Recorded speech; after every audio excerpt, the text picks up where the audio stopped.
आदाब। हम M media के तमाम देखने वालों को खुश आमदीद कहते हैं।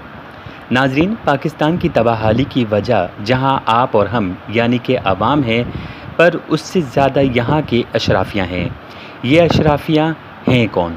ये कुछ ख़ानदान हैं जो पाकिस्तान के हर शोबे, महकमों और इदारों में शामिल हैं। यानी कि एक ख़ानदान के मुख्तलिफ़ लोग या रिश्तेदार सरमायादार भी हैं तो जागीरदार भी हैं। उसी में से कोई मजहबी पेशवा भी बन गया है तो कोई सियासतदान बन गया है, तो कोई रियासती इदारों के महकमों और शोबाजात की आला जगहों पर फाइज हैं। यानी कि पूरी मुमलिकत इन्हीं ख़ानदानों के अफराद के गिर्द घूम रही है।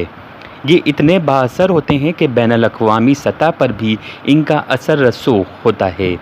कोई भी मुल्क और बैनुल-अक़वामी इदारा इनकी सुनता ज़रूर है और इन्हीं को पाकिस्तान समझता है। इन्हीं की वजह से मुल्क हर साल नाजुक दौर से गुज़र रहा होता है।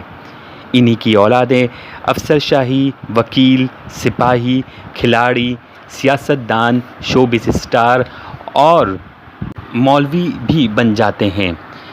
क्या कभी आपने सुना है कि बड़ी तादाद में मुतवस्सित और गरीब घराने या इनके अफराद ज़ीरो से हीरो बने हों? नहीं ना, इसलिए कि ये अशराफिया किसी को आगे नहीं आने देते। ये जब चाहते हैं आइन और कानून को अपने मुताबिक ढाल लेते हैं।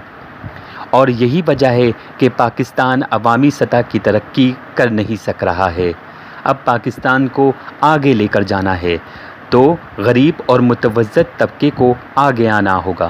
तालीम, सियासत, कानून साजी में अपना किरदार अदा करना होगा। पाकिस्तान में पाकिस्तानी और इस्लामी रवायात को वापस लाना होगा ताकि हम तमाम पाकिस्तानी दुनिया को बताएं कि हमें हकीकी आज़ादी सन 1947 में ही मिल गई थी और हम इस आज़ादी को चमका रहे हैं। पाकिस्तान जिंदाबाद, पाकिस्तानी पाइंदाबाद।